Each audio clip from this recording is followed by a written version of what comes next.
Oke, kita mulai lagi ya. Eh, Mungkin apa sih tadi? Forensiknya agak susah.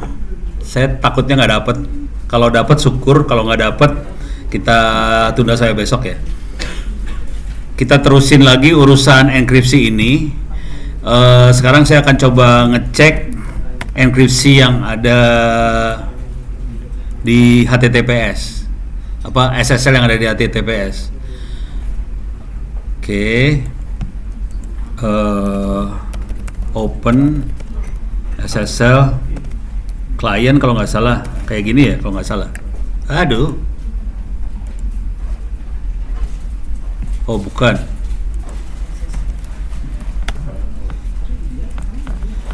Jadi kita akan coba ngecek HTTPS.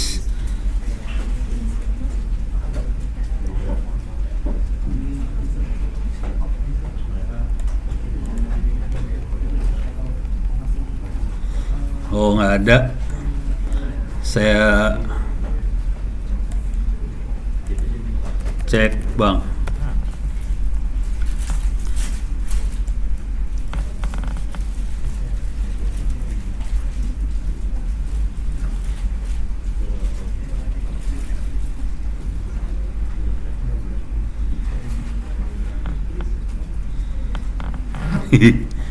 Saya lagi cari contekan sih sebenarnya. Contekannya gue taruh di mana ya, lupa.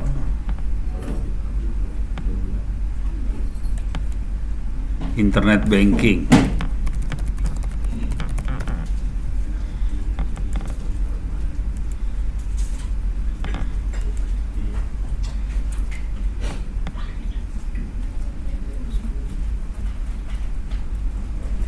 Oh ini dia.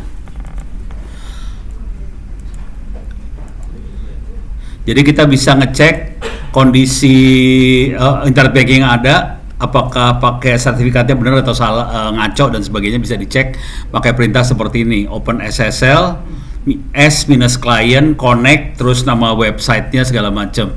Oke. Ini coba kita cek. Yang perlu kita tahu dari peraturan pemerintahnya dulu ya. Peraturan pemerintahnya nyebutinnya sederhana aja. Kita harus pakai CA punya Indonesia. Kira-kira gitu.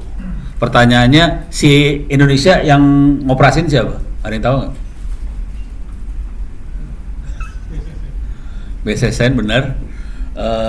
Jadi harusnya kita minta ke BSSN atau Kominfo. Mereka punya CA. Sebetulnya kalau mau geblek juga Astra bisa bikin CA sendiri sih.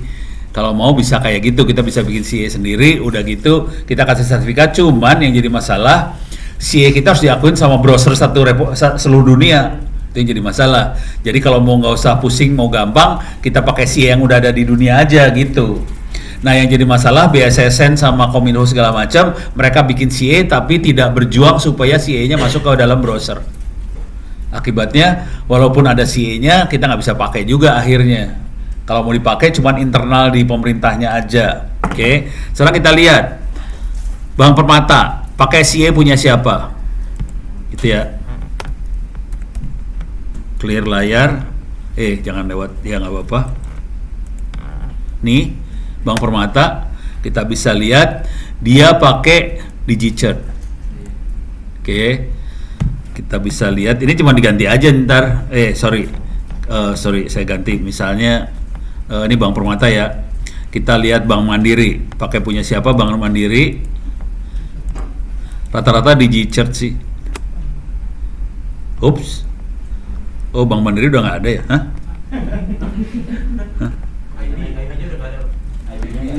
Jadi apa? Bank Mandiri aja ya?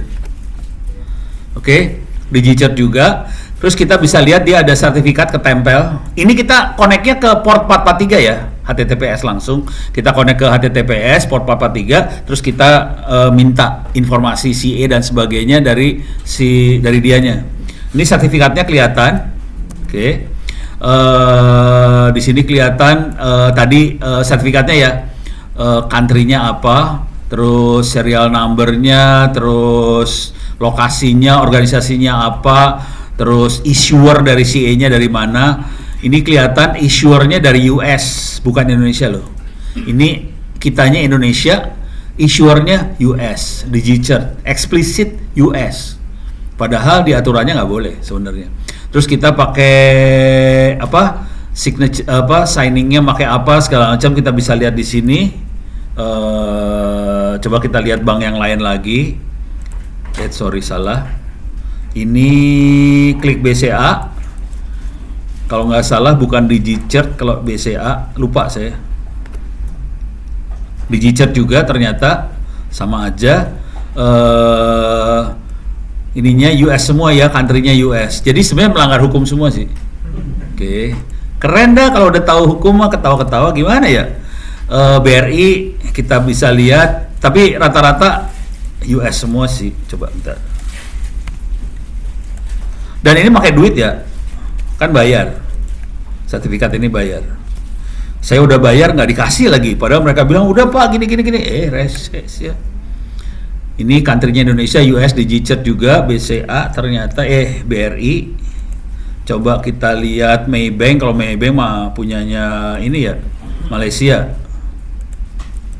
Kemungkinan besar ya luar lagi lah. Digicert juga. Oke. Sekarang kita lihat lagi. HSBC, Standar Chartered luar semua. Bank Muamalat.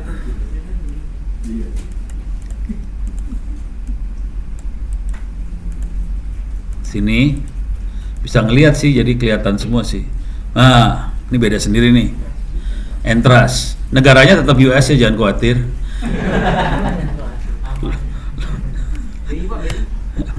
Kita BI ya, BI apa ya, BI biasa ya. Ya, BI itu .go.id kan ya, www ya, bi.go.id. Global Sign,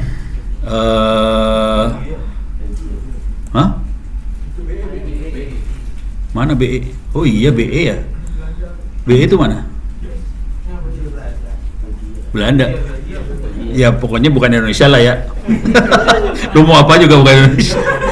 Gue kagak tahu soalnya. Selain BI itu apa sih? OJK itu apa? OJK Go ID gitu ya? Gue kagak tahu gue. OJK sama Digicert juga US. KPK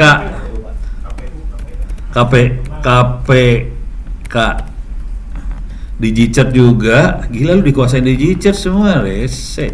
KPU Digicert juga. BSSN yang punya si ya.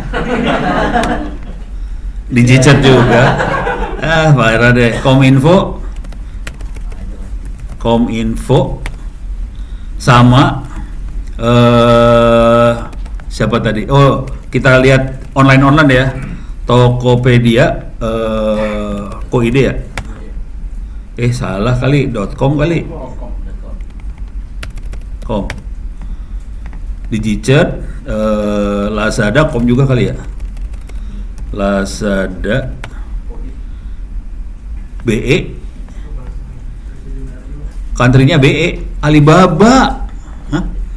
Oh, Global Sign tuh, ini apa? Tokopedia punya Cina? Lazada punya Cina? Iya benar ya? Oh alah, baru tahu gua. Oh, Ko ID coba. Sama. Mending sama ini juga lazada.sg. Lebih parah loh.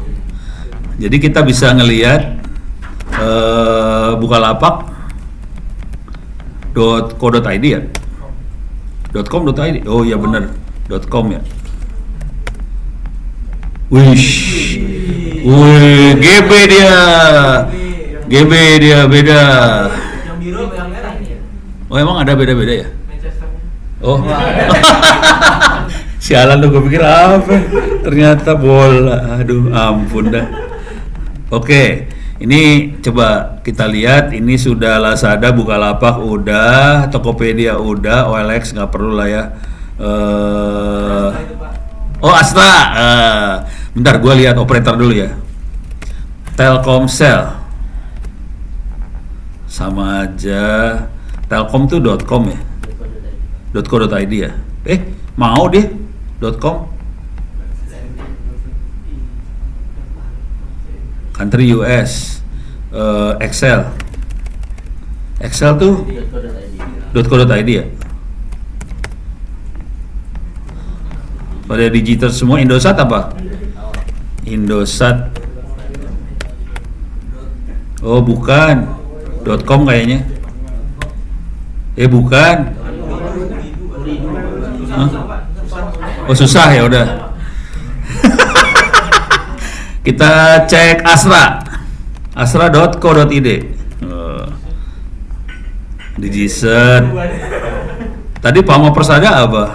Pama Persada.com.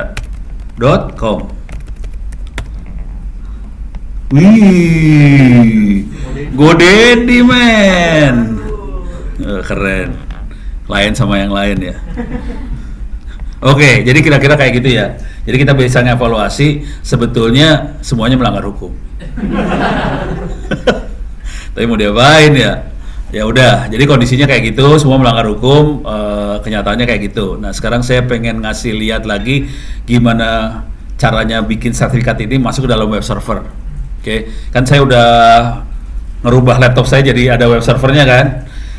Cuman web servernya ini kita mau self sign atau mau request sertifikat ke sini? Self sign dulu, yang gampang self sign ya. Oke. Tahu ngerti self sign sama minta sertifikat ke ini ngerti nggak maksudnya? Nggak ngerti. Jadi ceritanya gini. Kan waktu kita cek kelihatan yang tanda tangan siapa? Ada siapa? Digicert, ada GoDaddy, ada siapa gitu ya, ada tanda tangan. Kalau ada yang tanda tangan seperti itu berarti kita harus bikin sertifikat. Udah gitu sertifikatnya kita kirim ke sana tanda tangan terus dibalikin ke kita. Dapat sertifikat. Nih. Kenapa saya sampai error kayak gini? Ini tadi yang saya punya mana ininya saya Ono Center ya. Nih kan kayak gini error nih ya. Oke. Kelihatan di sini sertifikat date invalid. Kenapa bisa kayak gitu? Karena expired. Udah gue bayar perpanjangannya. Mereka ganti CA. Tadinya pakai Komodo. Terus pakai Sertigo apa? Sektigo. Harusnya sama sih. Cuman saya kan kirim. Ini gue udah bayar nih. Ini saya request tolong ditandatangan. Dia cuma ngasih kode di DNS-nya aja supaya saya rubah DNS-nya. Gue tahu gue harus dapetin sertifikat yang udah dia tanda tangan dong. Nggak dikasih ke gue, minta ditabok nggak tuh? Ya akibatnya gue kayak gini terus, gitu. Jadi ya, tapi gue udah capek mau marah-marah, udahlah. Ntar gue pindah aja deh, biarin gue rugi 300.000. Jadi gue bayar nih 300.000 asal tahu aja nih sertifikatnya. Perlu tahu nggak providernya siapa? Nggak usah lah ya. Jelekin nama orang yang tidak baik. Hah? Gitu, jadi ada masalah kayak gitu. Jadi mereka kadang-kadang juga nggak ngerti teknik, cuman ngertinya dapat duitnya doang. Udah gitu gue yang korban, ya udah mau diapain deh. Sekarang kita akan bikin sertifikat supaya tadi alamat web saya apa tadi HTTP bukan yang lokal di sini 192 240 ya? 240 gitu ya? Ini kayak gini kan? Tapi ini kan HTTP.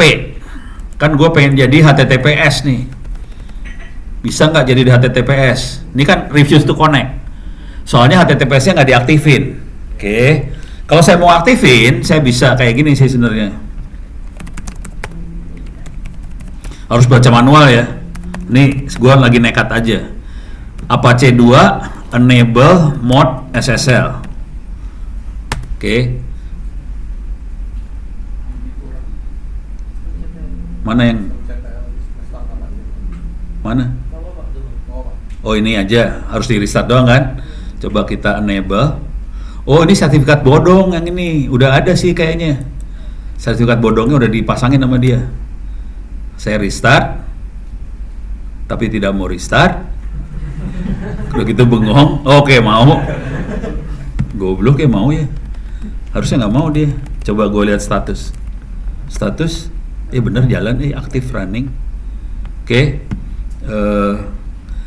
Could not determine server itu. Oke. Tapi kondisi jalan. Coba kita cek di sini. Jangan lupa kalau udah kayak gini baca apa? Bismillahirrahmanirrahim. Reload. Nah kan, tidak mau connect. SSL protokol error ya. Karena saya sertifikat belum diisi di situ. Tapi kondisi sudah enable tapi nggak connect. Tadi kan errornya beda ya, refuse. Kalau sekarang SSL protokol error, kita harus benerin makhluk ini. Saya masuk ke sini. Gue kalau lihat ini gue sakit hati melulu sih. Gue udah bayar, rese. Oke, gue masuk ke Apache. Ya. Oke. Masuk Apache. Di bawah sini harusnya ada aktifkan HTTPS. Oke. Supaya HTTPS-nya jalan, ini membuat self-sign sertifikat. Jadi kita bikin sertifikat tapi tidak ditandatangan sama CA, Certificate Authority. Oke, di sini dikasih tahu. Jadi install Apache yang tadi, apt-get install Apache 2 biasa kayak tadi. Udah gitu saya aktifkan modnya, modul SSL diaktifin. Cuman kondisinya sertifikatnya belum diaktifin. Kita sudah restart dan efeknya nggak bisa di-connect. Nah, sekarang kita bikin sertifikat sendiri. Ini tidak baik. Kenapa? Karena semua orang bisa bikin sertifikat sendiri. Terus kita tidak ada mekanisme buat ngecek. Ini antara tangan baik atau jelek. Orangnya benar atau ngaco gitu, nggak bisa ngecek kalau bikin self sign. Self sign bisa dipakai orang kalau nge-web jadi kayak enkripsi, nggak bisa disadap. Cuman kita nggak bisa ngecek ini yang tanda tangan orang CA-nya bagus atau enggak. Nah, mungkin ada tambahan dikit soal CA ya. Kalau kita ngoperasin CA, kita jalanin CA, kita bisa nyadap orang nggak?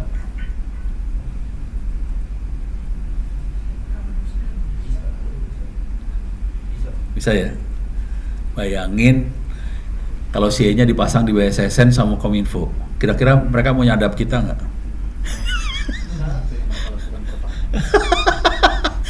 Itu masalahnya.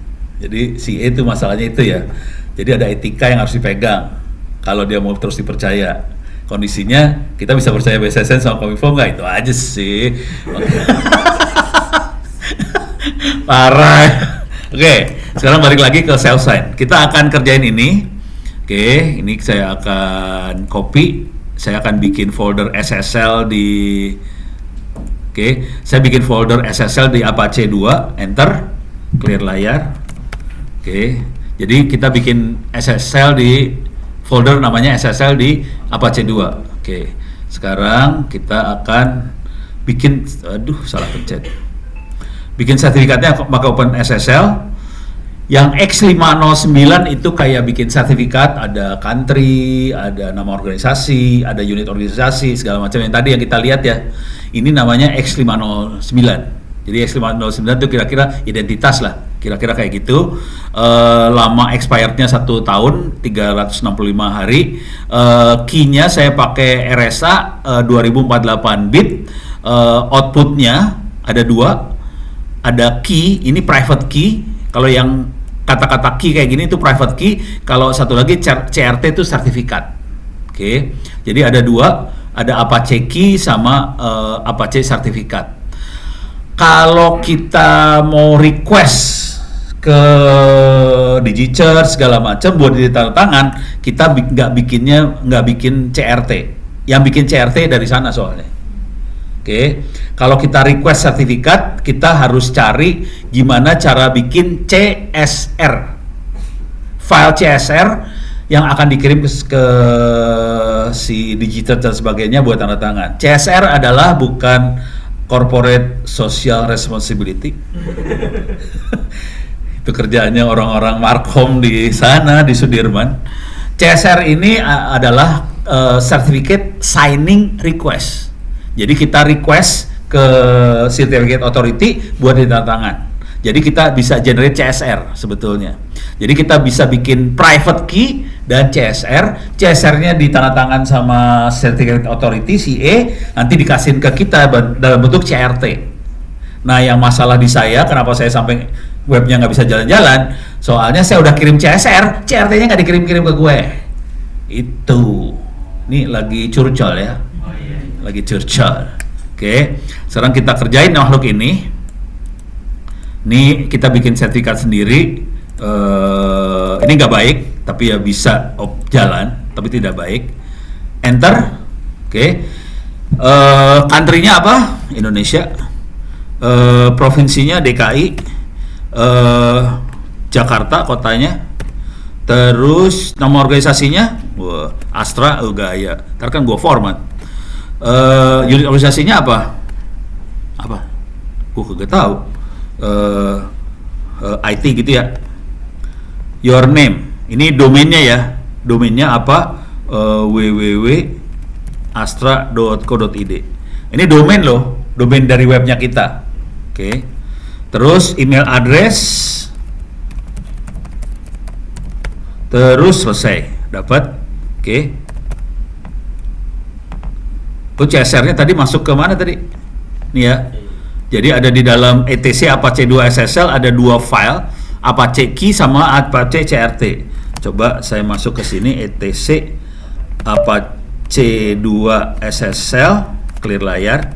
Oke, ada 2 file, Apache CRT sama Apache Key. Itu di-generate sama OpenSSL tadi. Kalau kita lihat Apache Key, ini private key-nya kelihatan. CRT, ini CRT-nya. Ini begin sertifikat, end sertifikat. Beres ya? Udah dapat nih sekarang. Key sama CRT-nya udah dapat. Sekarang ini udah beres. Ini beres. Sekarang tinggal copy konfigurasi Apache supaya jadi pakai SSL. Oke. Jadi di sini cd etc Apache site available. Jadi ini ada folder namanya etc Apache site available. Isinya apa? Contekan. Jadi makhluk ini contekan. Kalau mau diaktifin tinggal di copy ke site enable, terus kita konfigurasi supaya sesuai dengan site yang kita punya. Kalau kita lihat 00 default, ini portnya 80. Itu HTTPS bukan?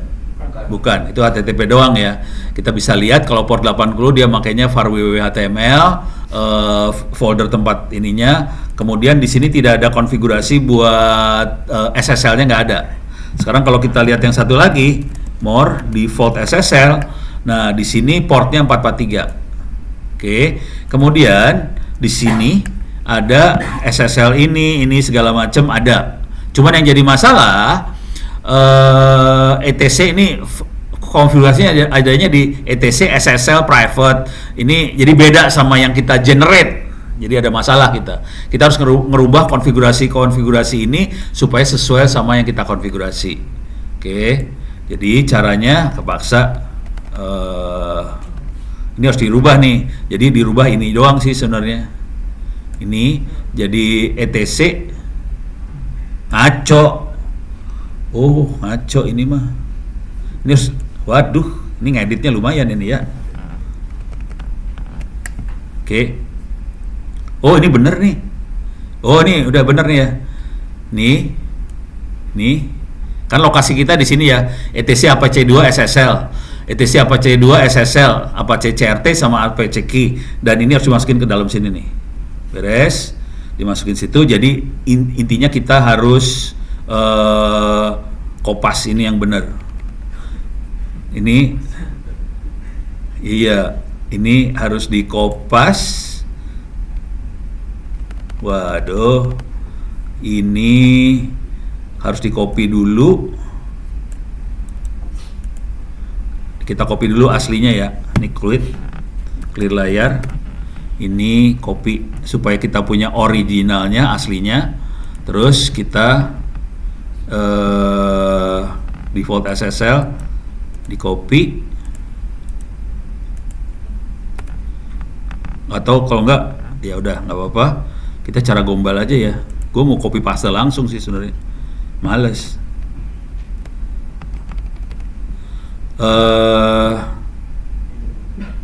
Ini di copy, ini ambil, masuk sini, gua gombalin nih langsung.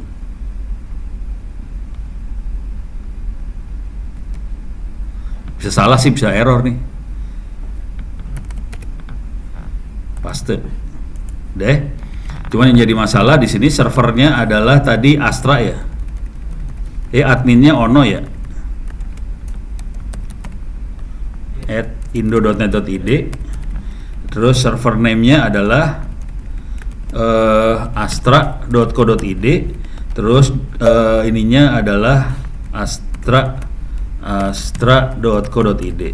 Kira-kira kayak gitu. Ininya udah benar. Oke. ETC Apache 2 SSL Apache Chert sama ETC Apache 2 SSL Apache Key. Udah benar di situnya. Mudah-mudahan nggak ada yang salah lagi. Oke, sekarang kita restart lagi. Belum. Ini masih posisinya ada di site available. Jadi baru tersedia, belum di enable. Oke. Nah, sekarang cara enable-nya kok kayak gini sih? Pasti salah. Ini benar udah. Jadi kita edit file default SSL. Oke. Kita enable site default SSL. Apache 2 enable site default SSL. Oke. Di enable. Udah.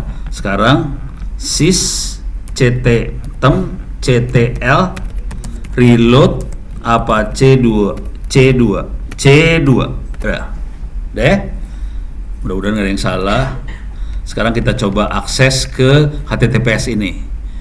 Mana tadi teh? Ini ya, ini di site cannot provide secure connection, invalid response segala macam. Bismillahirrahmanirrahim, reload.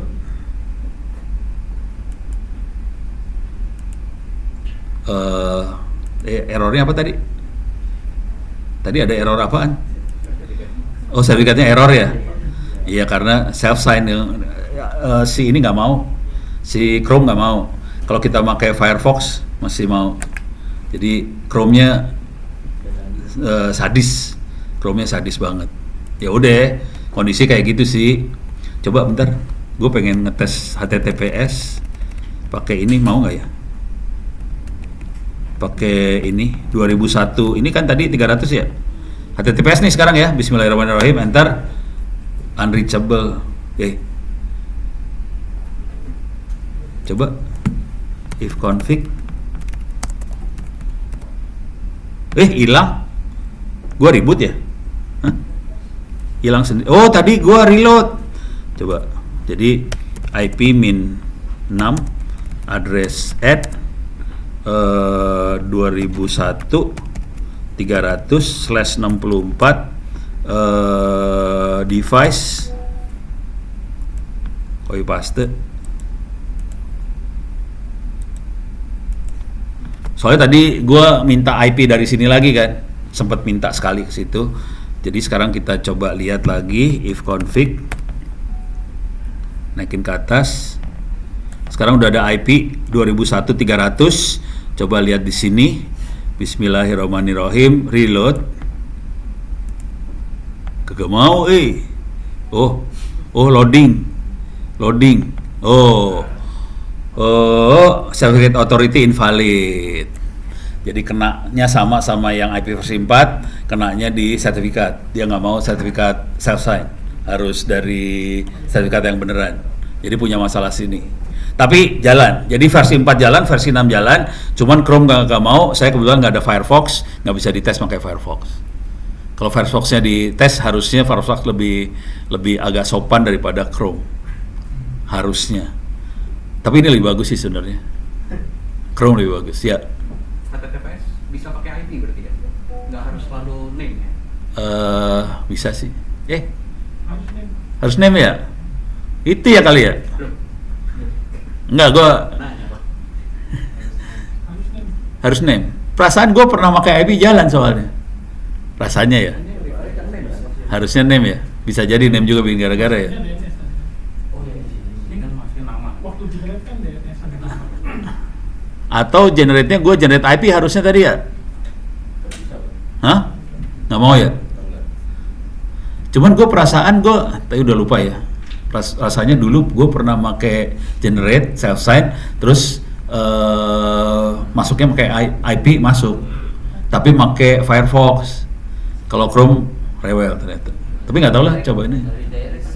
Redirect ya? Oh ya udah, gue percaya sama lu lah. Oh, nggak mau berantem, udah sore.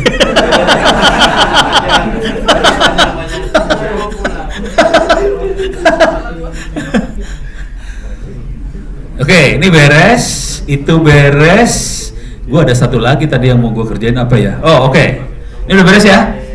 Beres ya. Sekarang gua akan enkripsi lagi, main enkripsi tapi pakai command line.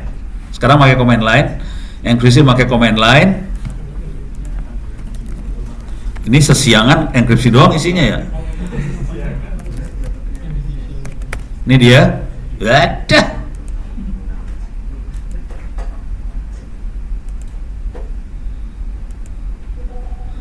Oke. Tadi yang kita pakai buat di Thunderbird segala macam itu bisa dipakai di GNU PG. Alah sia. Ini ada contekannya, mini how to-nya ada. Oke. Kalau tadi kita generate-nya pakai aplikasi, tadi sempat buat SSL kita pakai command line, sekarang kita akan encrypt segala macam semuanya command line. Oke. Cuman yang seru adalah database-nya dia sama database-nya, jadi database-nya GNU PG yang di command line sama database-nya si apa sih namanya? Thunderbird nggak jadi satu. Konsekuensinya kalau di Thunderbird kita kenalin orang ini punya key ini bisa dilihat di sini sih kalau mau ngelihat Thunderbird mana tadi ini coba sini. Ntar gue coba cari ininya dulu ya.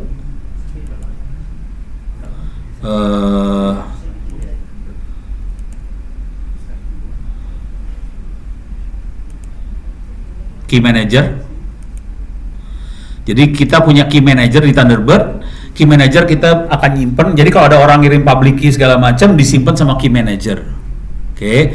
Yang jadi masalah key manager di Thunderbird tidak ngomong sama key manager yang ada di command line. Jadi kalau mau dikenalin kepaksa harus dikirim ke command line, nanti command line export import lagi key. Gitu ya. Jadi waktu nerima key dia langsung bisa import, masukin ke dalam key manager dalam Thunderbird. Nah, yang seru di sini adalah konsekuensinya kalau kita mau komunikasi pakai key kayak gini, kita harus ngirim public key ke masing-masing orang yang mau kita ajak komunikasi. Itu bakal bonyok kalau biasanya bos ngamuk digituin. Kalau mau lebih enak, kita punya wadah atau punya tempat buat naruh public key. Nanti si Thunderbird suruh nanya aja ke wadah itu, ini public key ini punya kagak, gitu. Jadi bisa dipakai buat kayak gituan. Itu pakai kayak semacam CA juga akhirnya, gitu. Ini beres ya. Sekarang saya akan kasih lihat urusan sama command line langsung. Jadi di command line ini kita bisa bikin kunci pakai gain key kayak yang tadi dikerjain. Itu generate key sih sebenarnya. Jadi caranya kayak gini. Oke, exit, clear layar. Kita bisa gain key. Jadi kita kasih tahu nama kita siapa, email kita siapa segala macam. Kita bakal punya key. Oke. Kalau mau ngelihat di sini yang ditanya ini. Sorry. Oh, ini belum ada .GNU PG-nya. Kalau udah ada nanti dia akan nanya identitasnya siapa, email siapa segala macam, nanti di generate key-nya berdasarkan identitas ini. Jadi key tadi yang di generate yang dipakai sebagai identitas biasanya emailnya, bukan real name, bukan nama, tapi email jadi identitas. Oke. Ini nggak saya kerjain. Oke, soalnya suka agak lama nunggunya buat generate key-nya, males.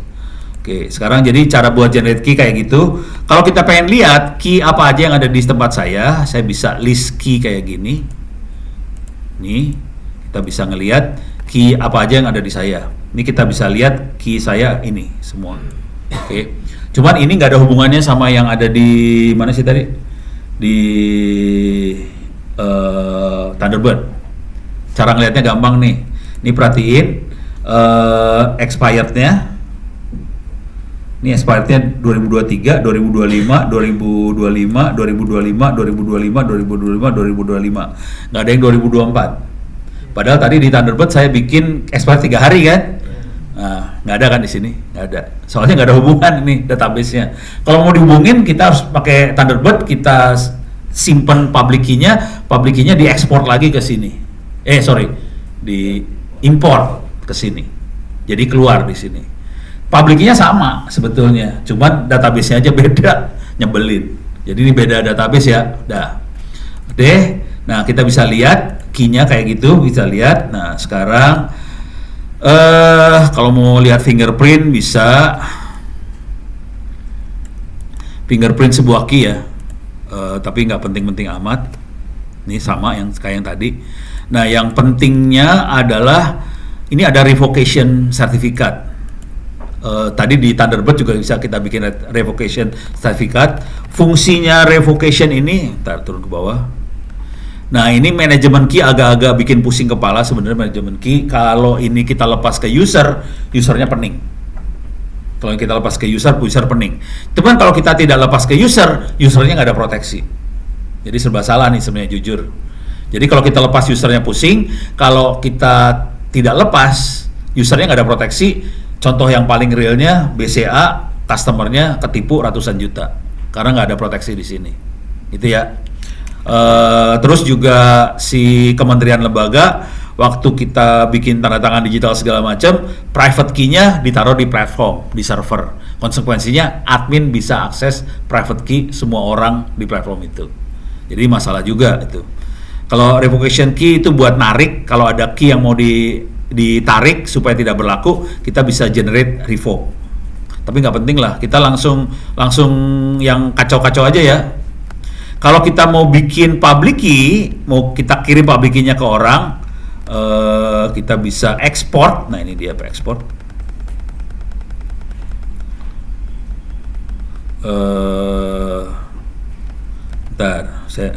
Nah, ini ekspor. Oke. Ini kalau mau ekspor public key, caranya kayak gini. Ekspor. Jadi clear layar. Atau saya bikin folder dulu ya. mkdir enkripsi. Oh, udah ada. Oke. Ini saya buang dulu. Oke. GPG.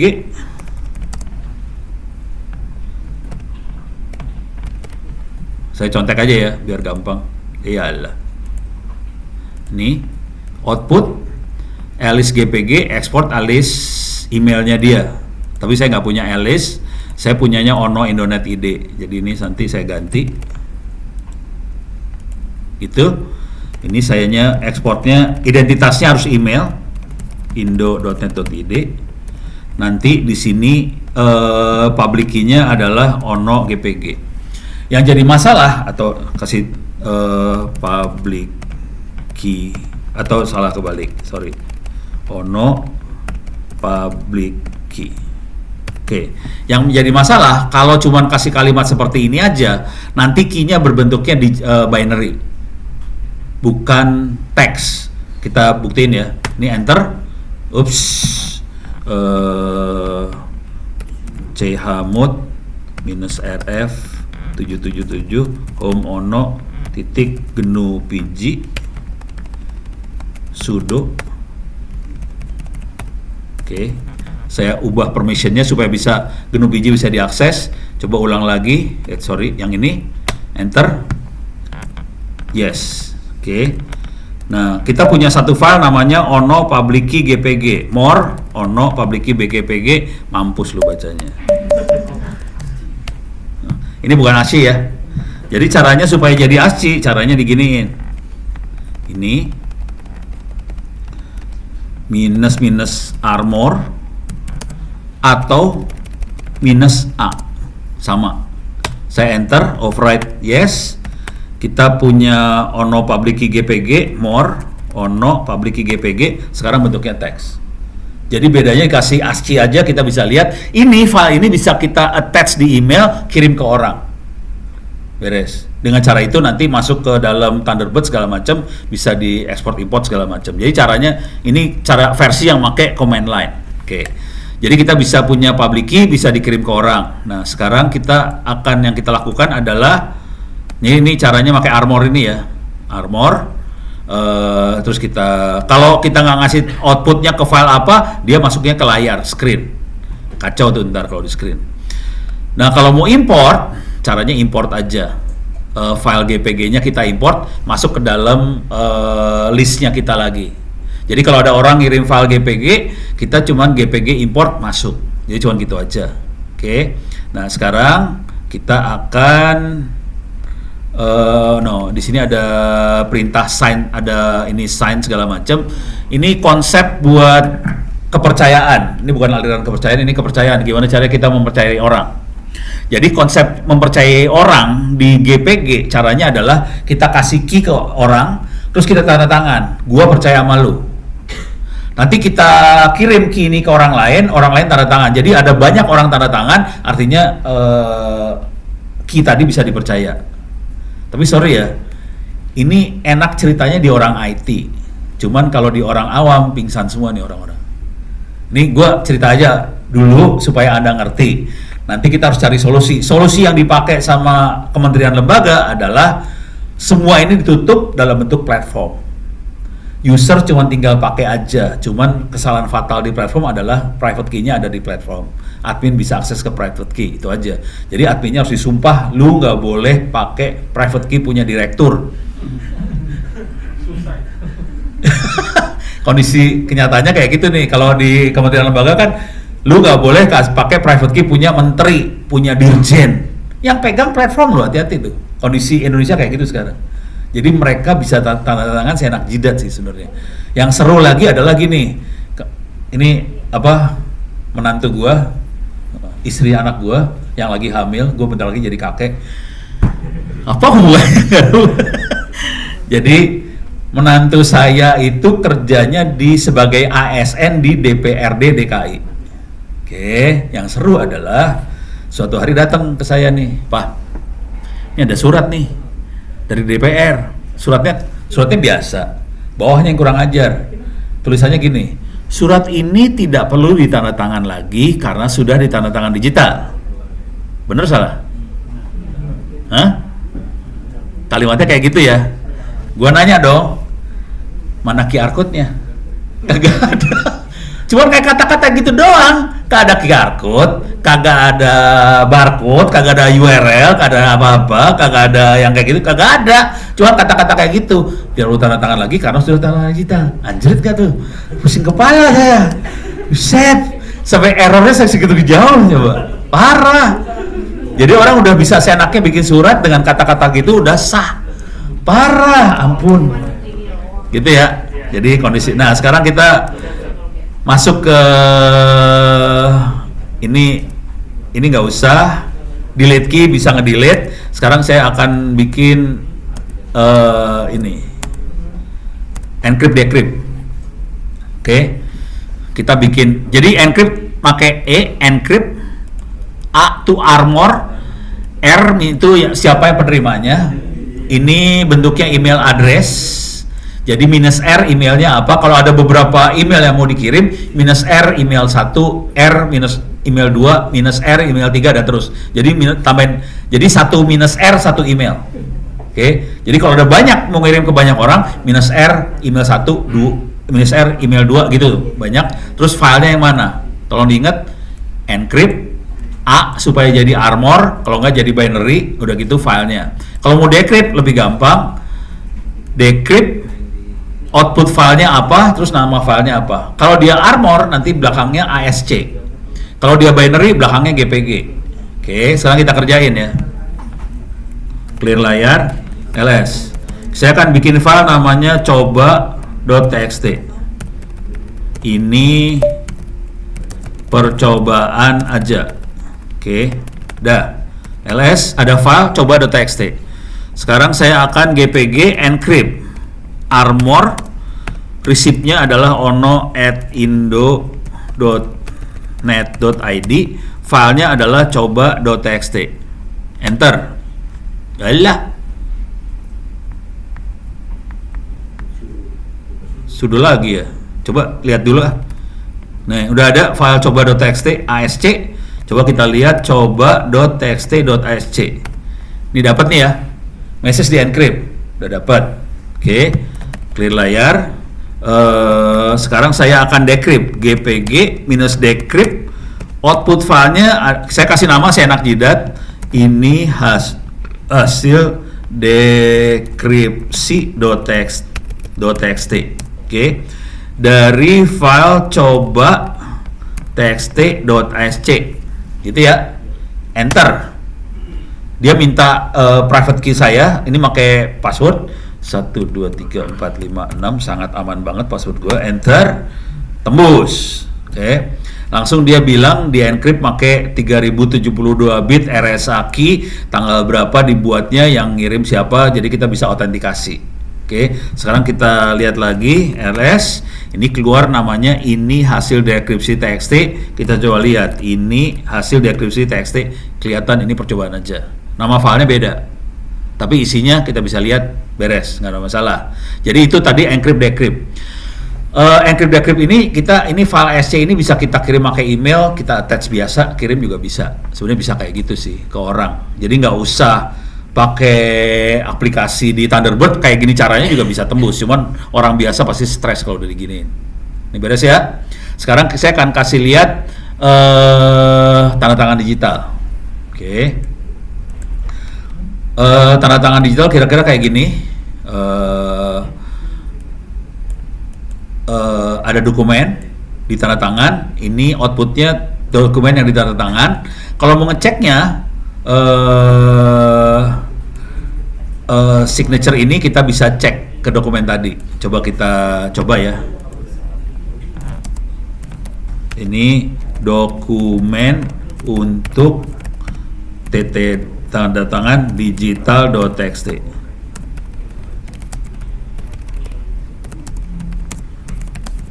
Tanda tangan digital. Oke, deh. Saya punya beberapa dokumen, ini yang kita pakai nih sekarang, dokumen untuk tanda tangan digital.txt. Oke. Perintahnya dilihat lagi, gpg output nama dokumen .sig, terus tanda tangan dokumen tadi. Oke, ini dokumen .sig kita bisa ganti apa-apa, tapi belakangnya sig ini aja, SIG ini, biar kode bahwa itu tanda tangannya, di tanda tangan ya. Oke, gpg output doc.sig, terus tanda tangan dari dokumen ini. Oke, enter. Oke, ls. Kita lihat .sig-nya kemungkinan besar dia binary. .sig binary. Supaya jadi ASCII sama caranya, minus armor atau minus a kayak gini supaya jadi ASCII. Yes, override more .sig. Kelihatan ini message di tanda tangan tapi di encrypt sekalian. Ini tanda tangan dan encrypt sekaligus. Keluarnya kayak gini ya. Jadi message-nya di tanda tangan dan di encrypt. Keluarnya kayak gini. Nah, sekarang kita mau cek. Oke. Outputnya kasih dokumen lagi, di decrypt dari doc yang sig ini ya. Oke. gpg output dokumen hasil apa ya, cek tanda tangan digital, panjang banget gue biar ngerti maksudnya apa. Terus ininya decrypt .sig, decrypt. Kalau males nulis minus D juga nggak apa-apa sih, minus D .sig gitu ya. Enter. Langsung dia kasih tahu good signature from siapa. Oke. Dan ini dokumen ini pasti akan dibikin. Coba kita lihat sekarang LS. Kita lihat ada dokumen hasil cek tanda tangan digital. Kalau kita lihat isinya, dokumen hasil tanda tangan digital keluar lagi. Oke. Tapi yang penting sebenarnya yang ini nih, good signature from ini. Dia ultimate, bagus banget. Jadi bisa dipercaya banget. Oke. Tapi ini teks sama tanda tangan digital jadiin satu dan semuanya di encrypt. Sekarang kita akan bikin yang teks sama tanda tangan digitalnya misah. Jadi teksnya tetap bisa dibaca, tanda tangan digital kita buat sendiri. Oke. Jadi ini namanya clear sign. Oke. Sorry, bukan clear sign. Iya ini clear sign. Dan kita pengennya di detach. Yang ini ya. Kita main yang detach ya, supaya misah. Kalau clear sign dia nempel ke teks soalnya. Kita akan bikin detach. Si tanda tangannya kita lepasin. Jadi caranya kita bikin ini ya.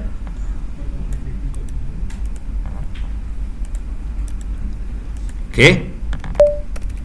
Tadi ada dokumen apa?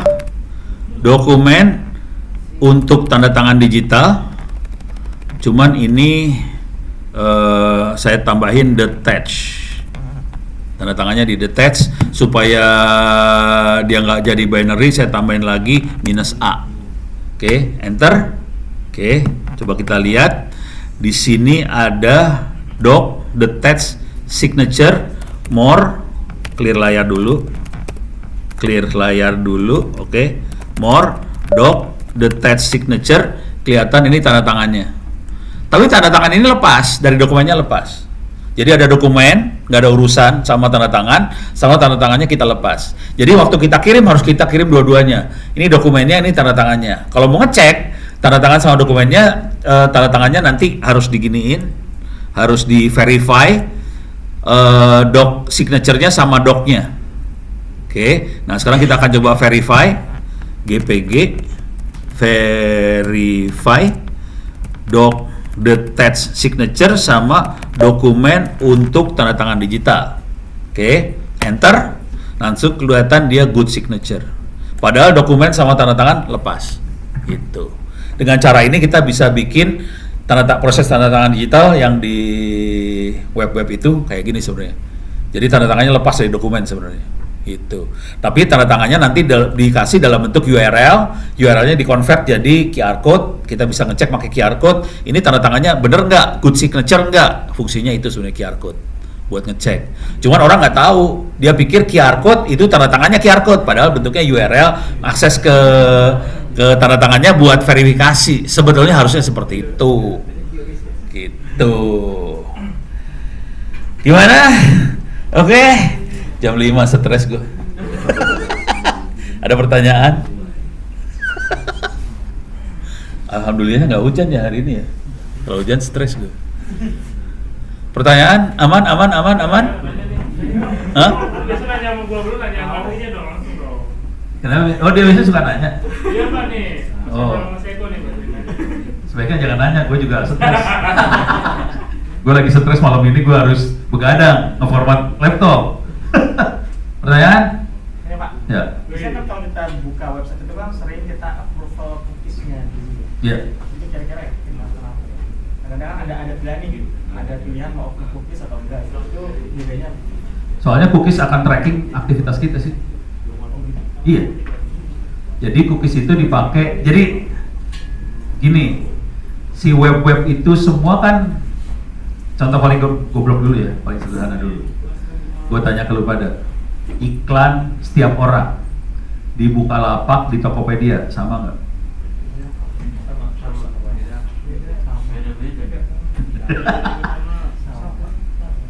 Yakin? Lu cek, beda. Iklan jawab orang beda. Memang sebagian akan dia akan melakukan klasifikasi manusia dari apa yang kita search.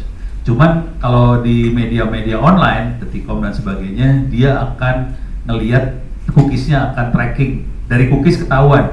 Cookies kan ke identitas orang kan, Ini orangnya sih kan kalau di media di Detikcom segala macam kita kan nggak login. Identitas kita dipegang sama cookies nih. Cookies jadi kayak user and password lah kira-kira. Jadi si cookies ini dia bisa tahu cookies ini orang ini biasanya akan browsing apa. Udah tahu klasifikasi manusia ini browsing apa, dia bisa jual data kita itu ke iklan. Gua punya orang-orang yang suka browsing soal otomotif. Silakan orangnya ada sekian, umurnya kira-kira sekian, nanti jadi iklan. Tanpa register itu. Tanpa register. Jadi cookies buat kayak menggantikan autentikasi dan itu bisa dipakai buat tracking kita dan udah gitu klasifikasi kita dipakai buat dagang. Bisa sampai asal ikhlas aja. Nggak kepikir ke sana ya. Jadi jujur dunia sebelah sana itu semuanya cari duit. Kan mereka penyembah berhala semua cari duit. Buat halal maksudnya, ya, halal juga kan? Duitnya dengan cara itu gitu. Sip ya. Jadi itu tergantung kita mau di disable atau enable, kita yang atur sih. Sekarang ini kita bisa aja disable, nggak apa juga sih. Mereka nggak bisa apa-apa juga. Cuman mereka jadi nggak untung dari kita gitu. Sip. Ada lagi pertanyaan? Ya, oh siap. Sekarang ngeri yang nanya nih. Meja ini bahaya banget ini kayaknya. Memang sering nanya ini. Oh siap. Siapa duluan? Yang ini dulu dari. Kan tadi dibahas Pak terkait. Tapi ini mungkin flashback sebentar sih. Ya. Jadi yang dari Snapdragon namanya Mediatek ya Pak. Jadi kalau Mediatek itu kan rentang jaringannya nggak dibatasi. Nggak ditutup ya. Semuanya di enable dibuka. Itu ngaruh ke performa baterai nggak sih? Dia akan pengaruh, mungkin baterai nggak terlalu. Jadi gini, dia waktu pertama kali nyala dia akan scan semua jaringan, dia cari ada nggak operator yang sama SIM card gue di frekuensi itu. Dia kayak radio dia putar gitu. Ada yang punya ini nggak SIM card itu. Kalau udah operasional udah nggak apa-apa, nggak pakai lagi. Jadi nggak terlalu sih. Cuma jadi lama waktu nyala pertama kali lama kan dia nyekan semuanya. Itu aja sih. Nanti tapi itu possible nggak buat di selected gitu? Oh, maksudnya Kita bisa bilang sama pabrik, itu bisa dimatiin sama pabrik. Oh, Itu yang nggak bisa di road gitu. Kalau baca di forum-forum ada yang bisa, ya cuman siap-siap jadi ganjel pintu juga sebagian barang. Jadi brick kan jadi batu bata ya. Cuman kalau pabrik sih mau matiin. Jadi kalau Indonesia pesen, tolong dong bukanya cuma ini supaya kencang doang. Bisa pabrik kerja gitu, nggak apa-apa. Jadi yang nge-break kan pabrik yang buat kita. Sip. Ya, nih pertanyaan paling serem hari ini. Ya, yang membahas soal ini sih Pak, karena kan mungkin yang kita biasa sekarang dengan digital signature itu kita mulai dari COVID itu ya Pak. Ya, benar. COVID kita mulai kena pandemi, mau semua di rumah dan proses tanda tangan yang harusnya basah gitu jadi tiba-tiba digital. berubah gitu. Nah, memang konsepnya dari awal benar tuh Pak, yang Bapak bilang ke ASN ya kita juga mikirnya dari basah kemudian di step di PDF Iya. Pak. Nah, kayaknya sih sekarang itu mungkin dari user kita pun masih beranggapan digital signature itu tuh adalah tanda tangan basah yang di Scan. PDF kan. Oh iya benar. Benar kan? Iya. Nah, makanya kalau yang seperti ini kayaknya mungkin belum begitu familiar, apalagi untuk kita terapin di level corporate. Nah, mungkin kalau kayak gini tuh lebih personal, kita ngajak personal gitu, ada ininya Pak. Kalau yang ini jujur dulu, ini berat banget kerjanya, ini berat banget sampai Dirjen Aptika di Kominfo nyerah nih. Dia nggak punya solusi buat ngasih tahu semua orang gimana cara bener yang ininya, nggak bisa. Ini terlalu berat diterangin buat orang manusia normal. Akibatnya kita harus ngambil resiko, kita harus memberi sumpah si admin, lu jangan pakai private key dirjen apa segala macam. Solusinya jadi kayak gitu. Jadi mereka cuma ngeklik aja, tanda tangan digital jadi. Udah kepaksa gitu sekarang kondisinya. Jadi emang susah di corporate juga, kalau mau kepaksa lu harus nyumpah dulu si admin.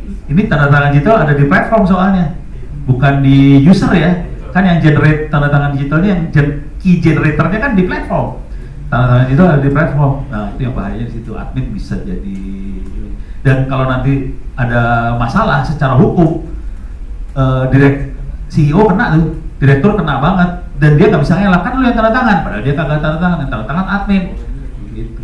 Jadi sekarang kondisinya kita pakai hukum Tuhan sih.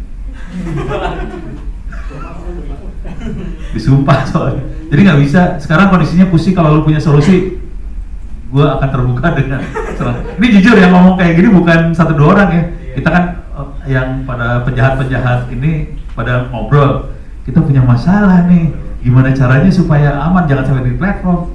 Nggak bisa, soalnya kita ini kan rumit, kelihatan banget rumit banget kan, orang normal pasti pingsan lah diginiin mah, ada revoke lah, ada inilah, ada itulah, decrypt, encrypt, pening. Nggak bisa, jadi kondisinya gitu. Kalau kita misalnya mau implement enkripsi pun pasti user akan nanya gitu. Kan kalau data saya yang kemarin saya kirim seperti encrypt, saya lupa password, saya buka juga. Ya betul. Iya. Jadi akhirnya harus main di platform sih. Aduh pusing, ini pusing ya. Ini belum ada solusi sih jujur.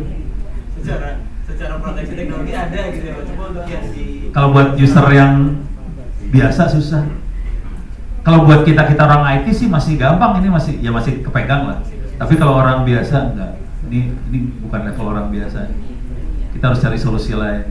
Pak, emang yang platform yang udah ada itu memang masih manual kayak gitu adminnya? Enggak, udah kayak otomatis. Masih ada celah gitu, Pak? Celahnya tuh karena tanda tangannya ada di dalam platform. Di dalam apa, Pak? Ada di webnya. Kan ini ada aplikasi buat bikin tanda tangan digital. Waktu buat bikin tanda tangan digital kan si user harus bikin public key, private key kan? Private key teorinya harus pegang sama user nih. Iya. Masalahnya yang bikin public key, private key kan aplikasi di sebelah sono. Iya. Artinya private key-nya dipegang sama server kan? Iya. Nah, mampus dah. Oh, Admin jadi bisa akses. Admin jadi bisa akses ke private key. Tuh. Dan ini yang terjadi di semua institusi, kementerian, lembaga gitu semua loh ini hari ini. Mas Panji di adminnya ya? Ya kita lagi pusing. Kalau kita kasih ke user itu private key pasti hilang. Tahu sendiri usernya Indonesia. Apalagi ini bentuknya file, hilang lah. Berarti model-model yang sekarang itu kayak preview itu kayak gitu, Pak? Iya. Preview apa gitu? Bisa kalau adminnya bisa ambil. Kan kita pakai jasa dia. Iya. Nah, berarti kalau sampai ke cover dia kan tanda tangan bos-bos nih. Iya. Dia bisa kena Bisa. Yang pegang private key dia loh. Emang dia pernah ngasih private key ke kita kan kagak? Nah udah. Diserahkan ke dia. Iya. Udah bagus sekali kan? Mau apa tuh? Ya itulah semua itu gitu caranya. Kita lagi puyeng gimana caranya supaya bisa aman, pusing. Nah ini masalah ya. Pak. Ya. Tapi kalau komentarnya mahasiswa ya, kan kalau tanpa aplikasi itu kan kita nggak mungkin, katakanlah bocor ya Pak, private key ya. Saya kan nggak mungkin bisa digital sign suatu dokumen tanpa menggunakan aplikasi itu, karena aplikasi itu hanya bisa dibuka oleh privy. Ya, jadi privy lah yang punya kendali bahwa yang bisa men-sign dan men-verify itu hanya si privy-nya. Kalau lihat standar tanda tangan digitalnya segala macam sama, pakai GPG ini semua. Tapi kondisinya kalau Bapak tahu beberapa e-sign yang di luar, itu Bapak kalau sekalinya Bapak e-sign pakai privy, Bapak akan bisa e-sign pakai aplikasi yang lain. Oh, soalnya private key-nya beda private key nih. In case sama pun nggak bisa. Nggak bisa ya? Oh, gue belum nyoba. Nah itu gue perlu tahu. Jadi gimana Mas tadi? Jadi kalau makanya engage ke privy-nya itu semua orang yang, karena saya engage sama privy untuk mendigitalkan sign saya gitu kan. Orang di seberang saya, karena kontrak kan dua belah pihak ya. Iya. Katakanlah saya kirim ke Pak Ono. Pak Ono pun kalau mau e-sign ke harus dokumen punya ke privy juga. Harus punya ke privy juga. Kalau mau pakai aplikasi yang lain nggak akan berlaku sebenarnya. Jadi sekedar hanya PDF di nempelin itu nyata aja.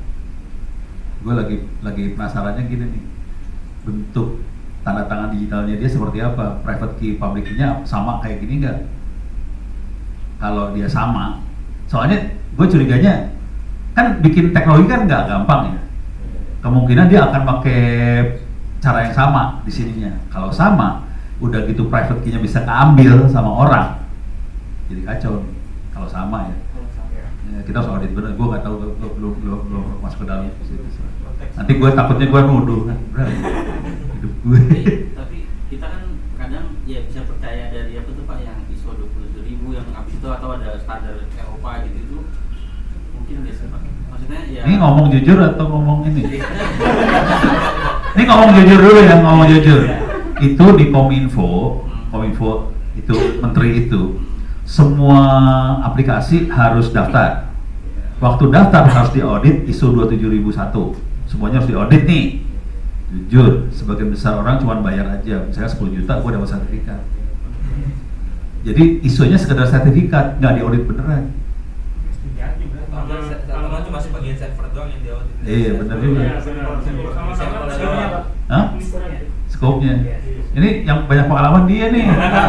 Lu ada cerita nggak yang horor-horor? Jangan-jangan dapurnya yang diaudit. Iya itu, nggak ada yang mau diaudit dapur soalnya. Yang bisa bayar 10 juta dapat. Boleh tuh. Basic pun sudah checklist satu nih berarti. Ya udah, ini cerita panjang ya buat pikiran kita aja ya.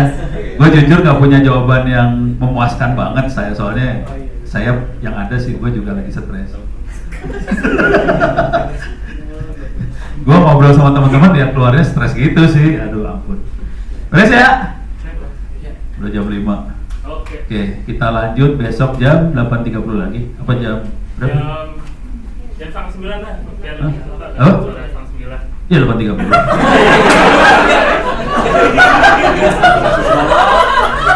Ini kayak mau lagi stres ya. Ya, terima kasih teman-teman. Sekali lagi tepuk tangannya dong buat Tono dan Mas Rindu. Gimana nih training hari pertama? Pusing ya?